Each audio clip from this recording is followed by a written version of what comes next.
All Indiana Politics is your premier source for Indiana politics, focusing on issues that matter to you. I still want us to be the best in the Midwest. We can't afford another lockdown. Give the citizens of this country the relief they need. Education in the state of Indiana remains priority number one. In-depth, nonpartisan coverage. We don't know exactly where the economy will be in January. People are worried with good reason. Exclusive interviews with Indiana's political leaders. We have the resources here in the state of Indiana to care for those who are in need. Expert analysis on critical legislation. We need to reform those laws. This recovery is going to take some time. We've got to anticipate that there'll be a budget shortfall. From Wish TV, this is All Indiana Politics Podcast on the All Indiana Podcast Network. Good Sunday morning. Welcome to another edition of All Indiana Politics. I'm Phil Sanchez. Health advocates and House Democrats are pushing back on Governor Mike Braun, calling Medicaid a broken program. They're also concerned about his administration's directive to stop advertising services. ITMate's Tim Spears has been tracking the impacts every step of the way. Health advocates tell me putting an end to advertising may stop people from enrolling in Medicaid, but it won't stop the need for Medicaid, and it could cause the number of uninsured Hoosiers to spike. People are already unclear about the options available when it comes to health care. Geneseret Clinics, which offers free health care to people without insurance, saw a 50% increase in patients last year. Executive Director Malele Kennedy worries the Braun administration's directive for providers to stop advertising Medicaid programs on radio and television will leave more people uninsured. Many of the people that come through our doors don't know what the resources are, and they just need immediate help. More than 1 in 4 Hoosiers rely on some form of Medicaid, which Governor Mike Braun called a broken program. So that's a broken program in the sense that they don't know what to do with it out in Congress in terms of sustaining it long term. He's bringing that Washington philosophy back to Indiana. State Representative Gregory Porter disagrees. A program cannot be broken that provides health care for 2 million Hoosiers, from the young ones all the way up to senior citizens. In a hearing Wednesday, the Braun-appointed Secretary of the Family and Social Services Administration, Mitch Rube, said the state does not want to advertise a program it's struggling to fund. It was never intended to be an open-ended entitlement with no responsibility on the part of the recipient. And you complain about the cost, but you're going to create a pathway of higher expenses by not advertising and people getting sicker and winding up in emergency rooms. More than 8% of Indiana is uninsured, totaling more than 565,000 Hoosiers. Kennedy worries by limiting Medicaid information, that number will rise. What we want to ensure is that we continue to advocate for those that need assistance and figure out how we can all work together to ensure that those that need access continue to receive it. The current head of the FSSA also supports legislation creating new coverage restrictions and a 20-hour work requirement for the Healthy Indiana plan.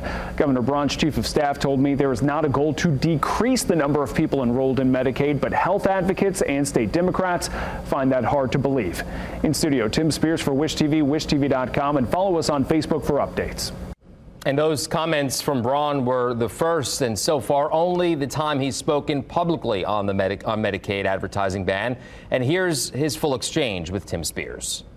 Governor Braun, you said that you want Hoosiers making informed decisions, but your administration has asked for providers to stop advertising. So that's a broken program in the sense that they don't know what to do with it out in Congress in terms of sustaining it long term. If that program wants to stay in place for those that can't afford health care, we're going to have to do a better job at running it as opposed to inviting more people to come onto it. You do that once you fix it. And until we lower provider costs, neither Medicaid nor Medicare, and especially the private side, is going to be able to do more when it's breaking the bank to begin with. That's the underlying point of it. All right, for more on this, let's bring in 2 members of Indiana's best political team now, Republican Mario Masalamani and Democrat Laura Beck. Good to see you both. Mario, let's begin with you. What is there to accomplish by blocking advertising on Medicaid services? I think that, Governor Braun is more focused on making sure that the people that need Medicaid get Medicaid. I don't think that this is a big issue with stopping the advertising of Medicaid. Under the 4 years of Joe Biden, he was trying to push people onto Medicaid as much as possible. So there's a lot of people, I believe, that are using Medicaid as a method of health insurance that truly don't need it or are qualified for it. I believe that Governor Braun is focused on making sure that the people that truly need Medicaid, we talk about 1 in 4 Hoosiers utilize Medicaid. So, I think it's important that we make sure that the people that truly need Medicaid or qualified for Medicaid get the benefits and get the services needed. The question is, are there people on there that are getting Medicaid services that don't need it? Yes, there are. I know of people that are using Medicaid, people where one person is having their ex-wife qualify for Medicaid because they don't make that much. However, the man that's supporting the family or the independents or the dependents could easily pay for health care. So I think that it's important with 1 in 4 Hoosiers on Medicaid to making sure that the people that truly are eligible and qualified get the program. Well, Laura, let's talk, though, a little bit more about the role of Medicaid advertising. So how much awareness is there typically among those who are eligible for Medicaid about what to do, where to go?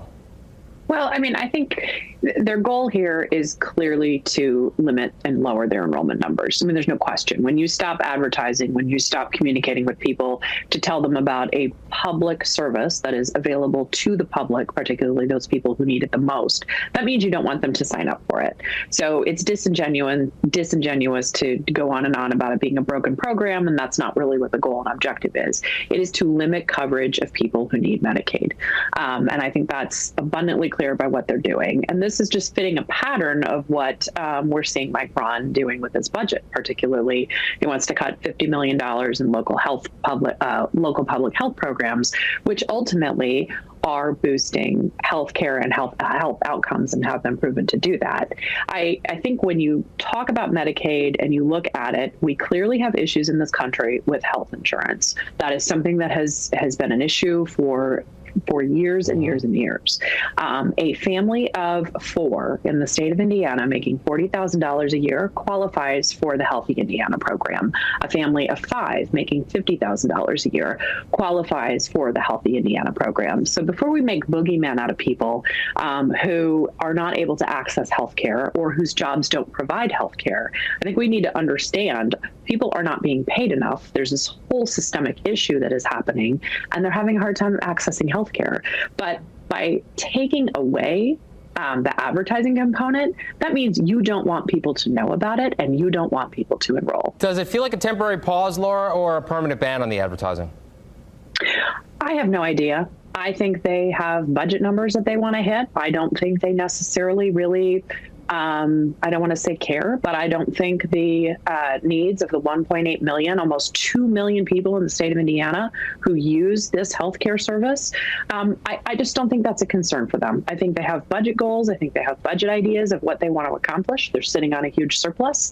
And I think they have their priorities and they're going to push those forward. And this is not a priority. Mario, to the politics of it all, could this backfire among Republican voters? I don't believe so.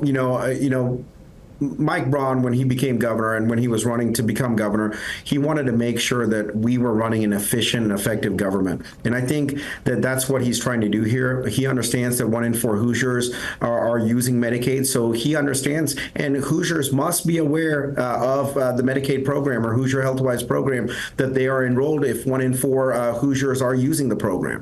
I believe that what he's trying to do is make sure that we understand who really needs it and who is eligible for it, and that the people that truly need the services get the services.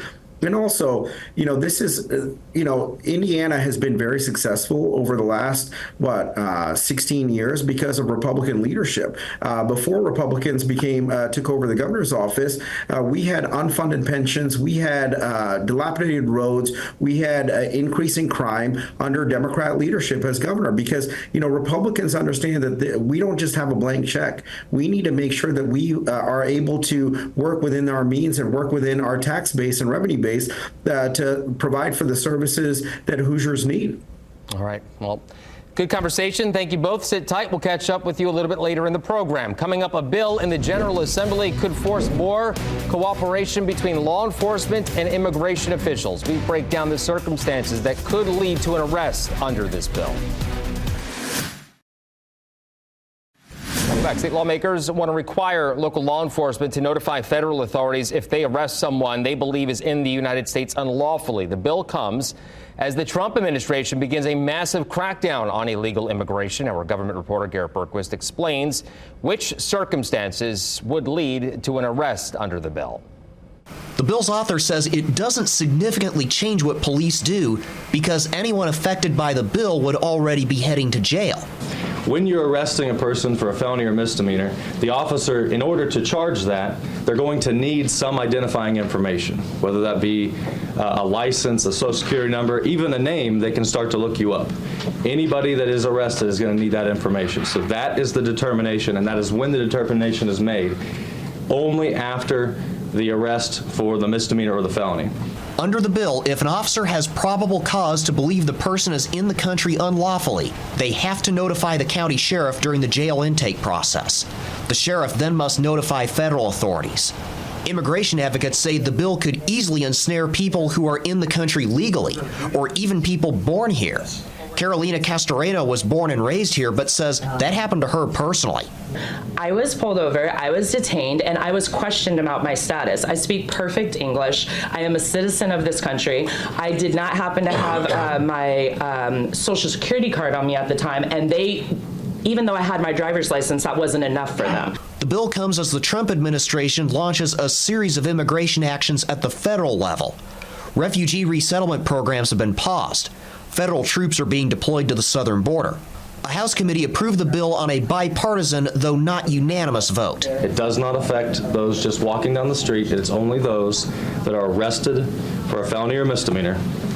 And oftentimes that determination will be made by the lack of a license, a lack of the documentation. So the individuals that said that they may be targeted, if they've got that documentation, that is not going to occur. But Castoreno says migrants might not always have their paperwork on them at their jobs, and paperwork often takes time to get mailed to them. She says the bill could lead to racial profiling.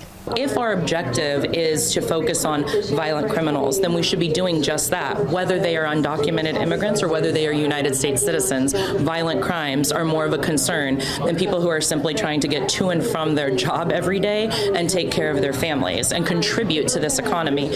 The bill now heads to the full House for further consideration. At the State House, I'm Garrett Bergquist for Wish TV, wishtv.com, or follow us on Facebook for updates. All right, coming up, we check back in with Indiana's best political team on the flurry of executive orders from Mike Braun and from Donald Trump. All right, welcome back to All Indiana Politics. Joining us now, once again, Laura Beck and Mario Masalamani. Governor Mike Braun has signed a flurry of executive actions in his first days in office. Let's talk about one that's a little under the radar. He's called for an independent audit of the state's Medicaid system. Mario, let's begin with you. How much money would this realistically save, in your opinion?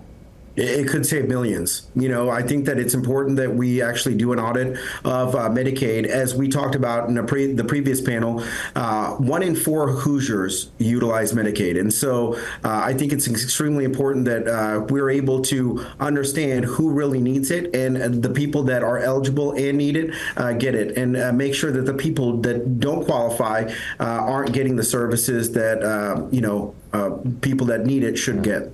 Braun, Laura, cites concerns, over Medicaid costs for many of his orders. Is there another way to maybe control costs without impacting those who use Medicaid, in your opinion? Well, I mean, I think this is an opportunity for him to look into. I mean, I would strongly encourage, if you're going to do an audit of Medicaid, that you do an audit top to bottom of all of state government. I mean, is there fraud and abuse in the Department of Transportation or Department of Commerce there are a number of state agencies, and I would, if you're going to look at Medicaid, then I would look at every other state agency to see where you can cut to make sure that taxpayers are getting the most out of our investment in state government. Yeah. Let's turn to national politics, guys. In the final minutes of his presidency, Joe Biden issued thousands of pardons, including to members of his own family. Then just minutes into his presidency, Donald Trump pardoned virtually all of those people who attacked the Capitol on January 6th of 2021. Laura, did both undermine the rule of law here?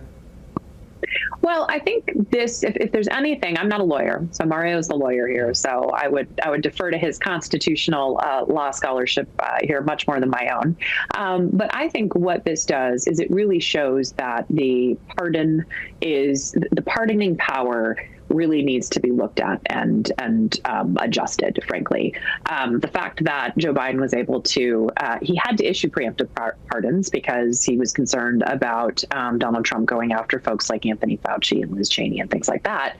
But I think it's wholly inappropriate to pardon your entire family preemptively as well. Yeah. I think that is a misuse of it. But then I also think it's a massive misuse to pardon 16 or 1,700 January 6 rioters, many of whom viciously assaulted police officers who lost their lives that day. So to me, what it says is it's time to look at the pardon power and fix the pardon power so we aren't continuing to do this again. As a citizen, whether you're a Republican or a Democrat, I think it's incredibly disturbing to see this is how the pardoning power is used. Well, to that point, Mario, I want to get your response on the legalities of it, and also what Laura was saying. Is it maybe time to rein in the presidential pardon power? I think there is. Watching Twitter over the last couple of days, it's been fascinating to see that Republicans and Democrats all have been complaining about the pardon power of the presidency. Republicans 15 minutes before Biden's presidency ended, he pardoned his family preemptively. So they hadn't been charged or convicted with any sort of crime, but he preemptively pardoned them. So why would you need to preemptively pardon someone unless they potentially have done something wrong and something criminal? So, I think that there does need to be some, oversight as to the presidential pardons. He pardoned a number of federal convicted inmates and family members were outraged of, serious violent felons that were in federal custody that Biden had pardoned. And I think that, him doing that in the last couple of days and last couple minutes of his presidency, there's a reason for that, because he didn't want the American people to know that. And I think the American people, Republicans or Democrats, are tired of, some of the shenanigans that go on in D.C. Speaking of President Trump, ICE reports it has deported more than 500 people in the first 3 days of the Trump presidency. And we just heard about an immigration enforcement bill here in Indiana in our last segment. Mario, how much of a risk does this pose to legal immigrants? And what might this mean for recipients of DACA? I don't think that it's a problem. If you're a legal immigrant in this country, you should not be afraid of the actions of Donald Trump, the executive orders, and what ICE is doing. As you stated, Phil, 538 illegal immigrants have been detained, including one suspected terrorist, a number of members of Mexican gangs. A number of those 538 illegal immigrants that were detained as of this morning included individuals that had committed sex crimes towards not just people, but also against minors. A lot of these people were walking the streets because of the lax laws and the lax bond systems that sanctuary cities have. And so I believe that this is going to help protect Americans. It's going to protect Hoosiers by taking some of the worst off the streets and making sure that Hoosiers and Americans are protected. We don't want suspected terrorists walking the streets. We don't want Mexican gang members walking the streets. And we don't want convicted rapists, child molesters walking the streets. Laura, I'll let you respond to that. Also, a number of Democrats voted for the Lake and Riley Act, as you very well know. Does this maybe suggest that a shift among Democrats on immigration? Go ahead. Less than a minute. I don't know if I'd say it's necessarily a shift. I think that if you've got people who are dangerous people, whether they are illegal or native-born citizens, they should be in prison for the crimes they commit once they go through the process. I just had to chuckle because 500 people have been apparently caught up in these raids, but Donald Trump pardoned 1,600 people who violently attacked our Capitol in an effort to overturn an election. And so it's a nice way to try and flip flip the script on the fact that you have domestic terrorists walking the streets now who, were trying to hang Mike Pence and kill our elected representatives. So going back to the overall issue of immigration, I think we're going to watch as it unfolds. I think we're going to see. I think Democrats will take it on a case-by-case basis. Yeah. But I think we need to be really mindful that you have 1,600 violent people who are now flooding the zone after they attacked our capital. Unfortunately, guys, we are out of time. Always a good discussion. Thank you so much. Good to see you both. We will talk again soon. Thank you. We'll be right back. Thank you for joining us for All Indiana Politics this week. We'll be back here next Sunday morning at 9:30. And be sure to check out the All Indiana Politics podcast online at wishtv.com. Have a great rest of your weekend. From Wish TV, this is All Indiana Politics Podcast on the All Indiana Podcast Network. Watch All Indiana Politics live Sunday mornings at 9:30 on Wish TV and at wishtv.com. Subscribe to this podcast and listen weekly here on the All Indiana Podcast Network. And be sure to discover even more great podcasts at allindianapodcastnetwork.com.